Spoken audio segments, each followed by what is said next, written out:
Alrighty, welcome back for day 3 of our virtual 2026 Information Exchange Conference. I see some good repeat people, so welcome back. I appreciate you coming back. And we're on our 9th session of the series. We got 2 more days. We have 4 today and 4 tomorrow. And we're concluding with our customer portal one. So I know that there's some specific people on here who had questions about the customer service portal. We're doing a deep dive there, and we've talked about that a little bit throughout the session so far.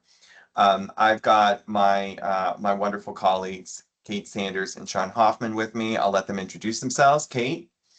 Hi, everybody. My name is Kate Sanders, as Brandon said. I am the OmniChannel Product Development Manager here at BCC Software, and pretty excited to talk to you guys about a postage strategy and direct mail strategy today. And my name is Sean Hoffman. I'm the Professional Services Manager at BCC Software. And I'm very excited as well to talk about All right, cool. So thank you guys. And if you guys are repeats, you have seen Sean before. He was with us yesterday, and Kate was with us 2 days ago. So to talk about BCC Impact. So welcome back, you two. I appreciate you taking some more time out of your week to present with us today. So just a couple of logistical things before we get into the presentation. Everybody is muted and your video cameras are off, so no worries there. Please use the chat and the Q&A if you have some specific questions or scenarios that you are struggling with, or that you would like some feedback on, or a topic you're looking to learn more about. This session is really focused on strategy. So you are going to hear a little bit about UAA in here. You're going to hear a little bit about NCOA and CAS and some other data cleansing. But really, this session is emphasizing looking at your direct mail campaigns from a strategic perspective and understanding exactly how you can shift that perspective within your workflow and within your organization, and potentially with your direct customers as well. So that's really the focus here. We do have a session dedicated to the data marketing services. We talked about those a little bit in previous sessions. Some of those enhancements you can add to your existing data cleansing. Though that session is going to be tomorrow at 2:30. So please come back and see us then.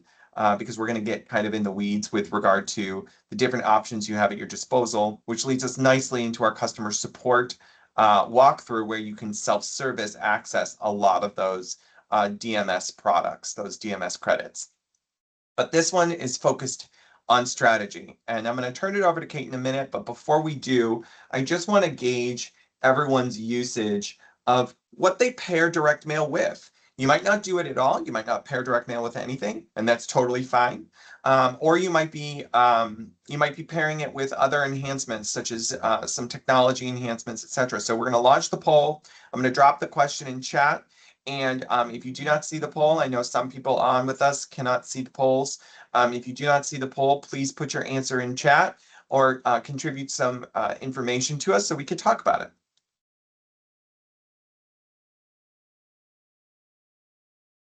Hey, do you want to elaborate on some of this channel stuff real quick while we're waiting for people to submit?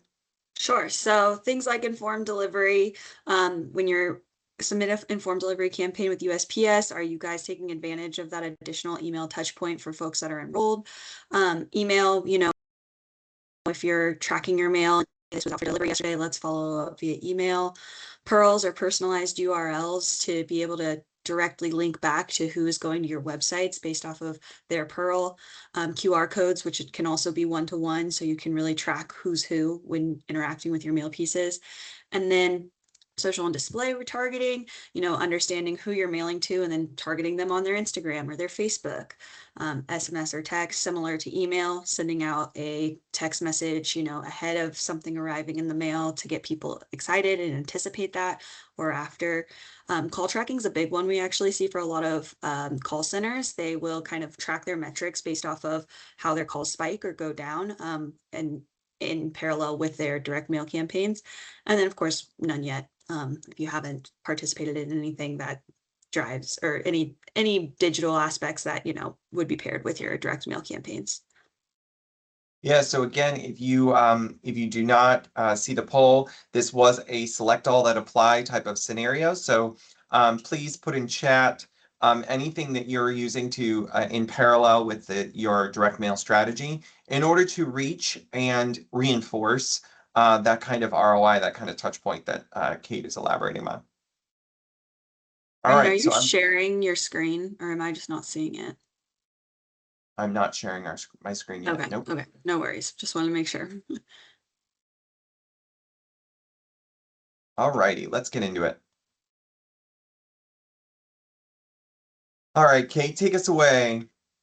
Awesome. Okay. Well, hi, everybody. Thanks again for being here today. So today we're really going to talk about the different levers that you can pull to have a stronger direct mail strategy and really hone in on your postage, your lift within your campaign, and make your campaigns as strong as they possibly can be able to go back to prove that ROI to your marketing leaders and show them, hey, direct mail works when we're strategic about it. So we're going to talk about postage as a strategy rather than just an additional cost that you always have to worry about. The importance of data quality in making sure that you're getting the best return on investment you can because you have the strongest data possible. How OmniChannel and in participating in OmniChannel actually drives lift within your direct mail campaigns. The different triggers that you can see when you're getting your scan data back from informed visibility or informed delivery to kind of bring those into your direct mail campaign and marketing strategy to refine that the touch points you have with your customers. And then automation, how you can kind of start to automate some of these additional workflows and processes into your regular workflow to make it as seamless as possible. So let's start at the very beginning. Why does any of this matter, especially when it comes to postage? So as I'm sure a lot of you know, direct mail is expensive. It's not prohibitively expensive, but it's expensive enough that every single piece of mail that you put into the mail stream really does have to earn its keep. So if a piece is undeliverable, it's really not just a wasted stamp. That's design time, that's print cost, data cost, postage, all returning zero and just burning your budget essentially. At the same time, attention is scarce. We live in a very loud world when it comes to different marketing, whether it's digital or via Instagram. People are basically trained now to see an ad pop up and click out of it before they can even read what the ad says.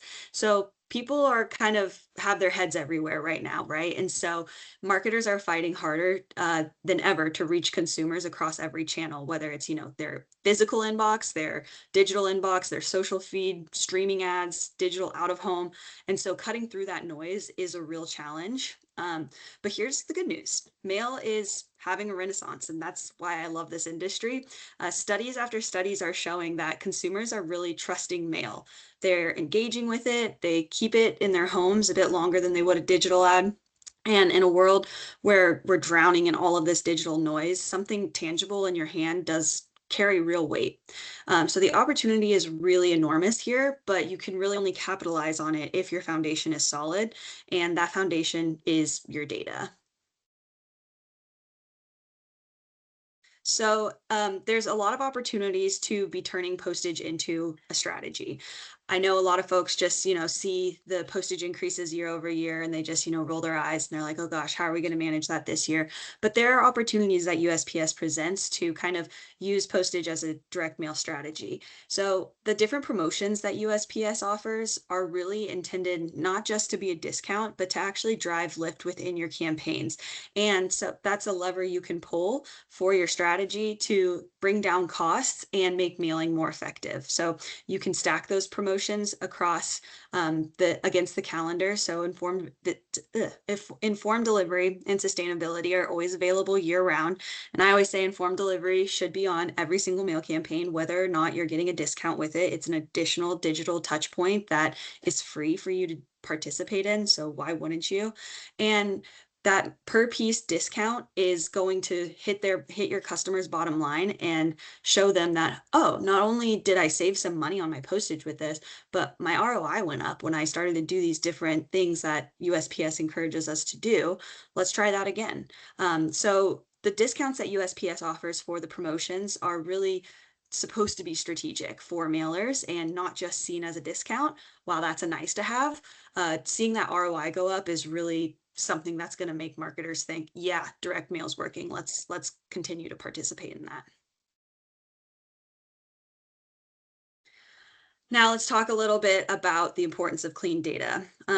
Just to put some numbers to the cost of bad data, it's quite shocking when you kind of hear them out loud. Undeliverable mail costs the USPS $1.3 billion a year, not million, billion. And that's operational burden on the postal system just from handling the mail that can't be delivered. But the industry cost is even more staggering. Roughly $20 billion across print each year is wasted due to undeliverable mail, and that's never reaching a human being. So $20 billion, that's not an abstraction. That's your budget. That's your competitor's budget, basically going directly into the trash. So when I share these numbers with clients, a lot of the times they're asking themselves, what is my share of that, right? And it's important to understand that there's different ways that bad data costs you. Of course, wasted postage is the most obvious one. If it doesn't get delivered, you just spent money on a stamp that's useless, essentially. But it also affects your standing with the USPS. So if you have high undeliverable mail, USPS is going to start to notice that, and they're going to start to hit your scorecard, and you might get less preferred treatment with the USPS. And it's not something that you really want to mess with the USPS when they're spending $1.3 billion. They're going to start to understand who and look into who the bad actors are. And along with that, delivering to the wrong people is also something that's probably going to keep your legal teams up at night, because it can be an extreme compliance risk if you are sending sensitive mailings to the wrong households. And lastly, and very important, your metrics are going to get messed up. You can't really analyze how strong your campaign performed if 10% of that mail was undeliverable. So understanding and making sure you're delivering to the right person at the right time is going to help your metrics. It's going to let your legal team sleep. USPS is going to like you a bit more, and you're going to make sure you're getting the bang for your buck on your postage.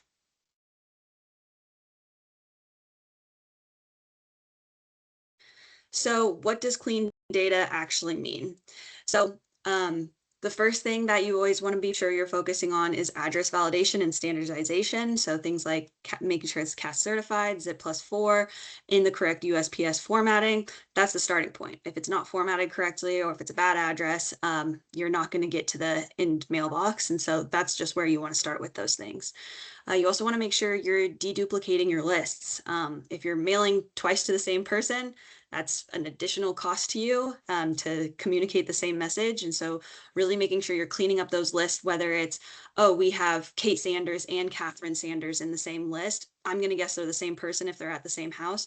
Or if you have a mailing going to a husband and wife, that's probably one mailing you can pull out, and it'll probably get to the same house and the same message to the right person.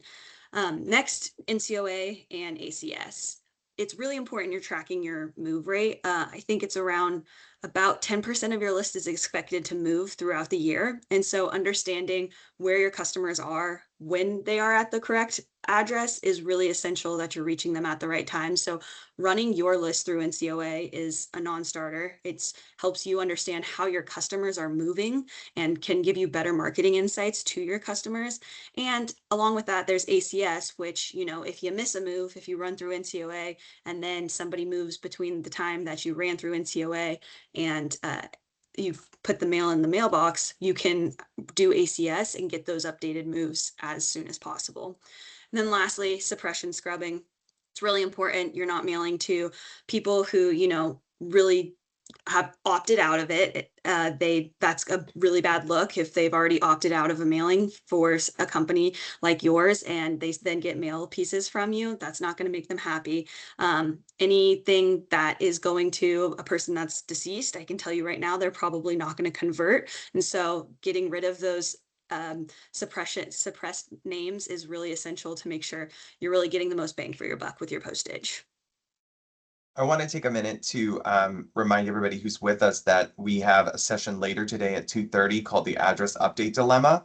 We recognize that a lot of our customers, it's become actually a pretty prominent issue. A lot of our customers in sensitive data industries, such as healthcare, financial industries, who have legal teams, may be giving them direction to mail to completely undeliverable addresses, regardless of whether or not that data has been cleansed or not, or cannot run a move update scenario because that would be modifying somebody's record without a direct request from them. So the session is called the Address Update Dilemma. A lot of people showed a lot of interest in it too. So I encourage you guys to come back this afternoon for that one, because that one is kind of a thought leader oriented discussion about a subject that is definitely plaguing a lot of customers, especially in those like HIPAA related industries or compliance related industries. Cool. So when you start to think about, okay, what does a healthy list look like? So just throwing out some benchmarks for you guys to kind of jot down and think about your list and wonder, do I meet these benchmarks? So the first metric to watch is your UAA rate. So how much of your mail is actually undeliverable as addressed? The benchmark target for USPS is under 2%. So if you're above that, you've got a hygiene problem that needs immediate attention. If you're at or below that, that's great. Continue to refine that. Second, your duplicate rate after you do a merge purge should be under 1%. If you're seeing more than that, then your dedupe process needs some tuning. And then your NCOA move rate, the percentage of your list that gets a move update hit. So this will really tell you how mobile your audience is and how frequently you need to refresh that list. And lastly, suppression mask should be 100%, no exceptions. All suppression files really should be pulled out of your list, full stop, before every drop. And here's really the mind shift set I really want you guys to kind of leave with. Your list is not just a file, that is a living asset, and mailers who treat it that way and run hygiene continuously on that list, not just before a big campaign, they're going to consistently outperform the folks who treat it as a static spreadsheet that they just pull off of a shelf. So data hygiene isn't a project, it's a discipline. Sean, I know that you work with a lot of customers after these strategies meet their actual production environments. So where do you typically see the data quality breakdown? Thanks, Kate. Yeah, so what we tend to see out in the field is that most organizations aren't failing because they've never heard of CAS, NCOA, deduplication, or suppression. And it's not that they lack data quality tools. The failures are really happening because those activities aren't being consistently applied across people, across customers, workflows, and the different campaigns. One workflow might apply your NCOA and suppression correctly, but another might rely on an older process. And yet another one may handle the exceptions manually. So the modern mailer really needs to turn data quality into a production control, not an occasional cleanup project. So some tips that I think can assist here, look at it this way. Data quality can't be a one-time cleanup immediately before you do an important mailing. You need to put control points into your list intake, your processing, your exception handling, and into the approval and production processes as well. Averages are great, but they can hide problems. You may have one business unit or source system or customer file that may be generating a really large percentage of the UAA or duplicate volume. So the objective here is really to build a repeatable process that's going to identify questionable records before you've actually committed paper, production time, and postage to the project. Cool. Okay, so let's talk a little bit outside of data hygiene, but more so into kind of how to build your campaign strategy. So I like to call this the surround sound method of direct mail. So really using mail as the anchor and digital as the amplifier. So step one, is that pre-mail. Potentially 3 to 5 days before your mail drops, you could be running social ads, email teasers to your targeted audience. So you're really starting to prime them and making your brand familiar to them before that physical piece arrives.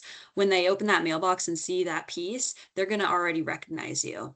And then step two is when you actually drop the mail itself. So that physical mail piece arrives, and if you've set up informed delivery, there's a digital preview that's reinforced it in the same way. And lastly is in-home, or I guess third is in home. Mail typically sits in a home for 5 to 7 days. So during that window, you could be running and retargeting ads to that mailed audience, and they're seeing your message digitally while the physical piece still sits on their counter. And on the last part of post mail, you could be doing triggering emails or SMS. And when that piece is scanned for delivery, you can set up an automation that, sends, if I get that out for delivery scan, I want to send an email or a text message to really prime my audience. And that's really your digital follow-up at exactly the moment the piece arrives. So this 4-step sequence turns a single mail campaign into a multi-touch experience. And the research really does show that these multi-touch sequences outperform any channel that's solely working alone. So using mail as the anchor and digital as kind of the amplifier to get that surround sound approach. All right, so I know I've kind of alluded a little bit to informed delivery, but I do have to really hone in on it is a free touch point from the USPS, and it really is a way USPS is trying to provide mailers the ability to bridge that physical and digital gap and make a digital mail piece. So what is it? It's a email campaign that goes out as each person receives their mail that day that shows them what's coming into their mailbox. And if you have an informed delivery campaign, it'll provide a link directly to your website, so customers can go directly to their website without even seeing the mailbox, or maybe that mail piece hasn't even arrived yet and they're already on your website checking out what you guys have to offer. It also provides the ability to have some color images around it, so it's not just a black and white photo coming into their mailbox, but you can catch their eye with that.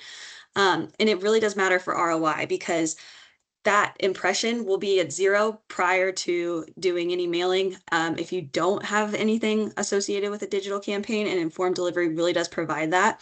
And you'll get those metrics back on who's interacting with your emails, who's actually clicking on your QR or your ride along images within those emails. And one thing I do want to say is I get a lot of feedback of like the click-through rate is just like not worth it for us. Like it's so low. It's like maybe 4%. And while that may be true, that 4% is telling you something. Who are those 4%?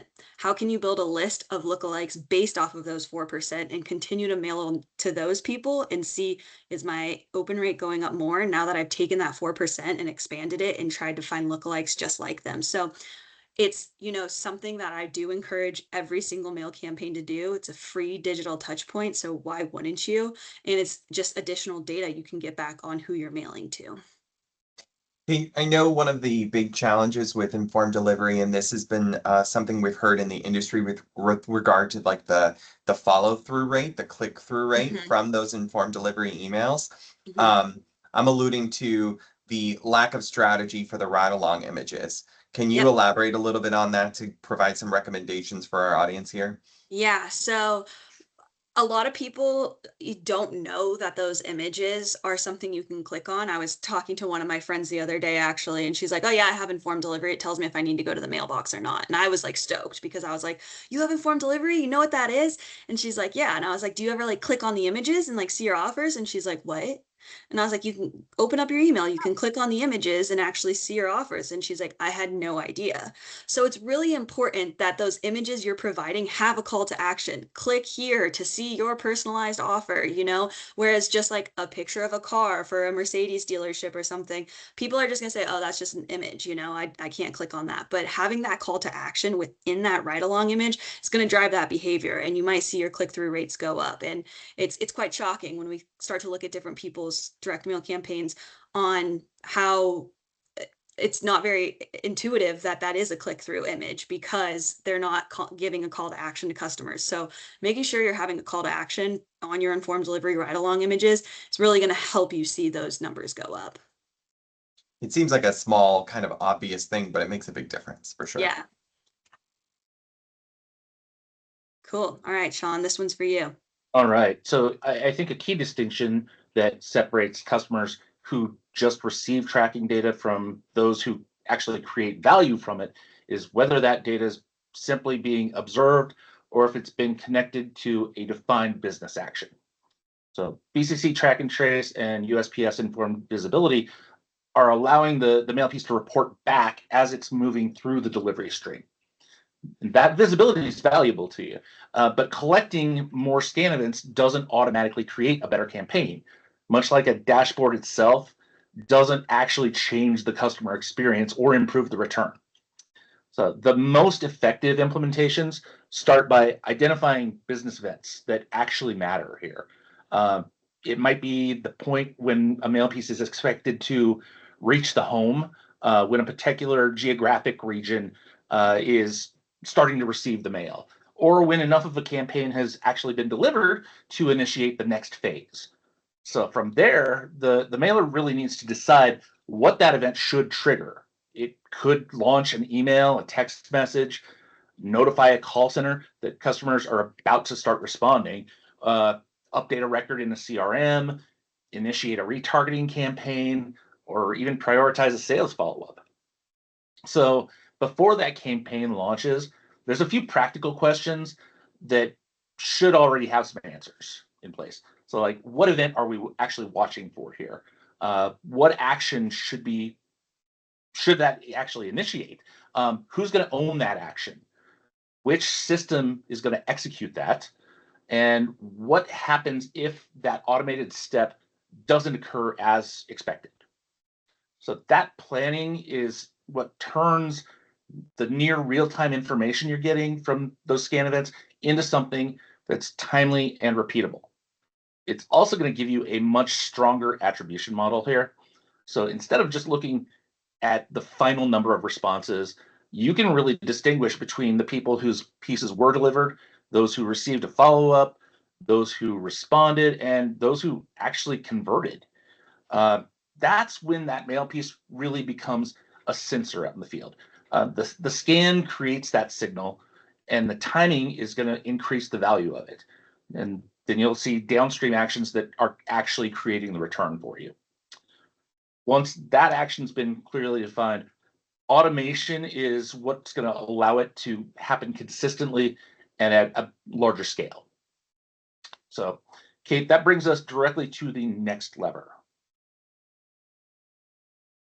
Yeah, so lever 5, automating the busy work. I'd be remiss not to give a little shout out to BCC Impact, which is our new product we're going to be launching this month that does direct informed delivery campaign support. So no longer do you have to jump through 3 different portals within BCG to submit your informed delivery campaigns.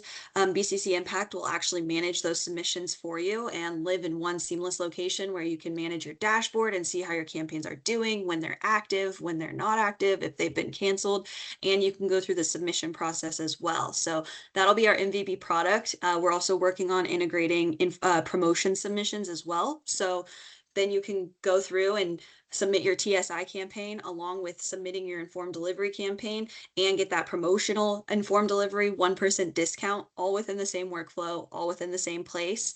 And we're currently integrating promotions in right now. We're hoping to have those in by the end of Q3. And then we also have tracking. Some of the credit packages, most of the credit packages come with some sort of track and trace credit bundle. So you can actually receive your tracking from Informed Visibility and your Informed Delivery post-campaign data reports as well. And we're also working on pulling in some reporting directly into Impact, so you can kind of see high level how many people opened up my email, how many people click through my email.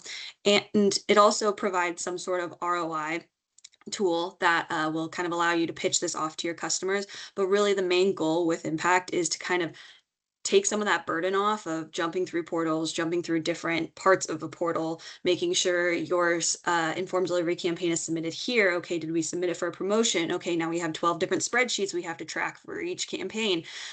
Really the goal of that is to give you one seamless location where you can kind of start to automate and rinse and repeat that workflow to save yourself some time. And if you had the opportunity to be with us on Tuesday for the BCC Impact deep dive, that was a really a very informative session, and we have it recorded for you. So we'll be sending it to everybody in case you missed it. And then if you want to see Kate one more time, she will be on our session series tomorrow for mail track and trace overview about mail tracking with our colorful colleague, Mike Gray. So that'll be a really great session. So please come back tomorrow if you want to get a little bit more info about adding mail tracking to your campaigns and what that can yield. Cool. So I know we've gone over a lot of levers, and I do want to call out that, pulling any one of these levers is really going to help your direct mail campaign strategy. But when you kind of start to overlay them and pull them all together, you're really going to start to see the lift in your campaigns, the savings, and you're going to have your customers coming back and saying, hey, what'd you do with that campaign? That was, I saw crazy lift and it actually cost me a little bit less. So let's continue to perform that way. And so, getting that cheaper postage, making sure your data is clean, really focusing on the digital surround sound to kind of amplify the noise of your direct mail piece, and making sure you're understanding where your mail pieces are throughout the mail stream and when they're hitting your target audience, and doing as much as you can to automate that process. Cool. So one thing that I want to call out is that one of the most common mistakes I see in direct mail is starting with the list. Folks will often say, like, here, we have this direct mail list, just grab this file, let's mail it. And I want to call out that that's a little bit backwards. You really should be starting with your objective of your campaigns, because every campaign is going to require a different list strategy. So if you're doing something like acquisition, you're really trying to reach people who don't know you yet. So that means new prospect list, lookalike modeling, cold outreach to qualified households. So the keyword qualified means, you're not casting a wide net, you're finding people who look like your best customers. So that list, when you're doing acquisition, shouldn't be pulled from your CRM, but it should be pulled from people who kind of look like the people that are in your CRM. Now, if you're doing retention, your audience is going to be your existing customer base or customers, that have lapsed. And these are your loyalty members, your high value segments, these active users. And the goal is really to nurture the relationship you have with them to prevent churn. And your CRM is going to be your primary data source for that. And then when it comes to win back and reactivation, these are the lapsed customers, excuse me.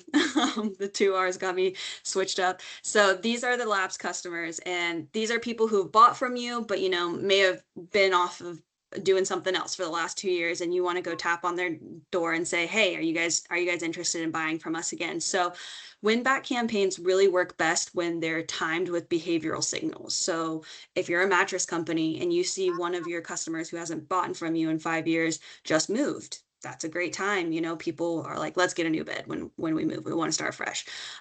So understanding when they lapsed, what triggered that, and that context will really shape your message to be able to hit them again at the right time when they might need your product. So it's really important that you're defining that objective of your mail campaign before you're pulling a single record. And that objective is determining your list. And then that list is going to determine your creative, and then everything flows from that goal that you have with your campaign. I want to take a moment because I believe one of our attendees, Claudia, mentioned in a prior session that one of the workflows that she deals with is purchase lists. And I think in terms of just to piggyback off of what you're saying, Kate, and I'll pass it to you to elaborate, the strategy between a CRM database-oriented list versus a cold purchase list even requires sort of an added level of consideration on top of these 3 points. Would you agree? Yeah, definitely. And when it comes to those purchase lists, that's another one where you got to be a little bit sensitive and careful on how you're approaching them, when you're approaching them, and what you're approaching them with. Whereas if it's pulled directly from your CRM, it's like talking to a friend, like we know them, we have data on them. So those purchase lists are definitely something that you kind of want to understand pretty well before you start to reach out to them. Now is also a good time. Mark Campbell asked a few moments ago, he'd like to know how many universities use change of address info we provide back to them and follow up on their lists. Is this something that's done manually, as Sean said, or can it be automated? Or do they rely on the mailer to actually do the updating of the list themselves and keeping that maintenance going? Well, Wait. I think that's it's a mixed bag, really. We do work with quite a few universities who are actually leveraging the change of address information and making some updates to their databases. We also work with others who, they are operating under the same rules that we've got the address that we've got on file, and that's what we're going to send to regardless. So it's really a very mixed bag there. I wish I could give you an actual number, but it's a pretty high percentage of them are going to be just consistently sending the same list. Once again, it's a matter of having the time and personnel to actually do those changes, make those changes manually, or invest in a tool that they can use to do it automatically. And that's sometimes an item that's just not in their budget, and it's tough to get them to put it in their budget in a lot of cases. Yeah, I think the general answer to your question, Mark, is that it is a situational thing based on the customer that you're facing and the customer that you're working with. Some customers are vigilant about their data lists while others are not, or very slow or neglectful. In the case of your question about manual versus automation, I know we're working on we have stuff on our roadmap for development to try and tie into potentially some CRM databases so that the address cleansing is not just a one-way street. It could potentially be a two-way street where when that data is cleansed on the export from the CRM database into a pre-sorting software, it can then be retroactively kicked back to the CRM system automatically to update those records and keep that customer's database information clean. So there's stuff we're exploring, and we have some different options on the distant roadmap that we're working through to be able to provide that in the future. And Mary Krause, our good coworker Mary Krause, the trick is to get your customer to update their databases with the updated addresses. Easier said than done. Yes, exactly. It's the challenge that a lot of our customers are facing, is that they're doing these redundant workflows because their customers are not maintaining their own data quality the way they should be. Right. And I also see the question in there about only a few that they're mailing for or using ACS, and most don't at this point. And I would highly suggest trying to utilize it where it's possible, because it's going to give you that list back in an electronic format.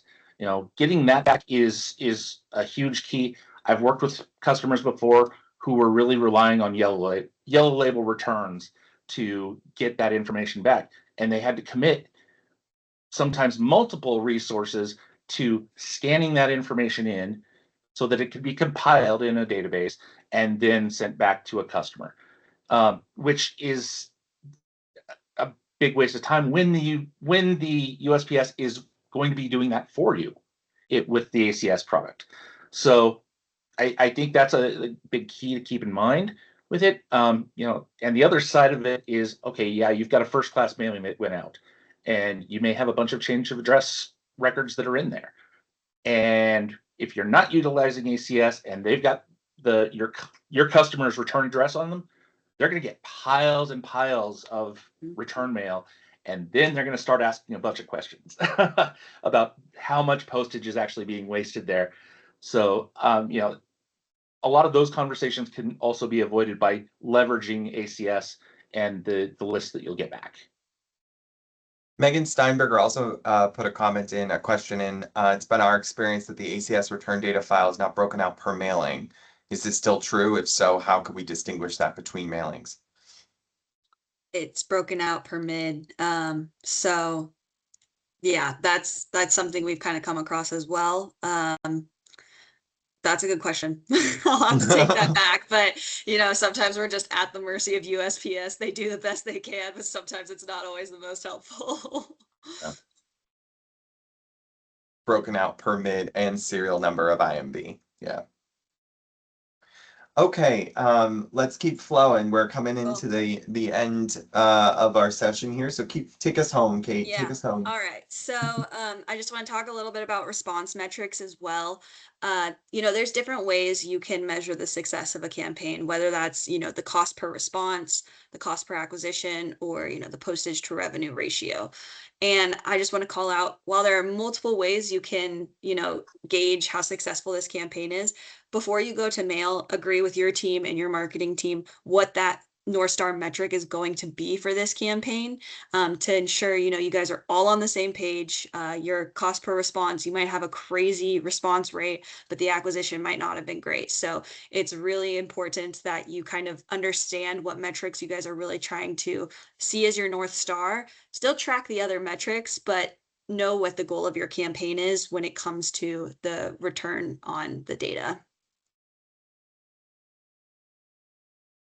All right. Lastly, we kind of talked about a lot of levers, and so we wanted to kind of build out a little scorecard for you guys to just, things that are levers you can pull, ask before you mail, and then what a good signal is associated with those levers. So we have postage strategy, data quality, omnichannel, scan triggers, automation, and measurement. There's a lot going on there, but I promise you, if you kind of start to implement these different levers into your campaigns, you are going to see results from that. And yeah, okay, sorry. Yeah, so Sean, I'm curious your thoughts on this scorecard. It contains a lot of moving parts. So how would you kind of recommend a mailer begins turning this into a transformation project? Yeah, I think the most important advice I'd give is don't try to transform your entire mailing operation at once. What you want to do is really just kind of choose one representative campaign. It should be something that's important enough that the organization is going to care about the results, but controlled enough that you can really clearly define and understand what changed and why. So by establishing a current baseline of what you're spending on postage, what are your actual UAA and duplicate rates? How much manual effort is involved in this whole process? What response and conversion rates are you actually achieving today? Without that as your starting point, it's going to be really difficult to demonstrate the improvement. So once you've got those baselines established, then you can use this scorecard to make small number of deliberate changes. Identify one USPS promotion that appropriately fits your campaign. Can you utilize tactile on this particular mailing that's going out? You've got to ask those questions. Add 1 or 2 digital touch points if possible that are surrounding the physical mail that's going out. I would select at least one meaningful scan event from USPS and define an action that should trigger. You don't need to activate every possible channel or automate every step here during the first campaign. Ownership also needs to be really clear about before the mail drops, who's going to be responsible for the list, who's going to be configuring the promotion, who's going to own that digital follow-up piece, who's going to be watching the results. And I think most importantly out of this, what measurements will the whole group accept as evidence that your campaign actually succeeded? So once that campaign's complete, you'll want to compare the outcome against your baseline information, determine which improvements should become standard operating procedure, which manual steps can and should be automated, and which elements are ready to be expanded into additional campaigns that you're operating. So I'd treat that first campaign as a controlled operational proof, not just another marketing experiment, right? So your objective is to lead with a repeatable model that the entire organization can understand and can scale up. And that's going to keep the initial effort manageable while still demonstrating how these individual levers are going to compound when they're planned together. So, okay, with that approach in mind, I think let's walk through what our audience can do to get started here. Mm-hmm. Yeah, so kind of taking that scorecard and breaking it down into bite-sized steps and pieces.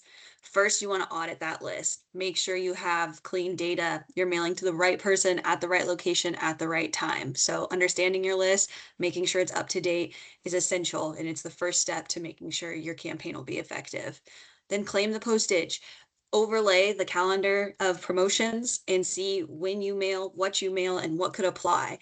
it'll go a long way with your customers if you're able to say, hey, I saved you 5% on postage and your lift went up. So be sure you're participating and understanding the USPS promotions and you're able to claim those discounts.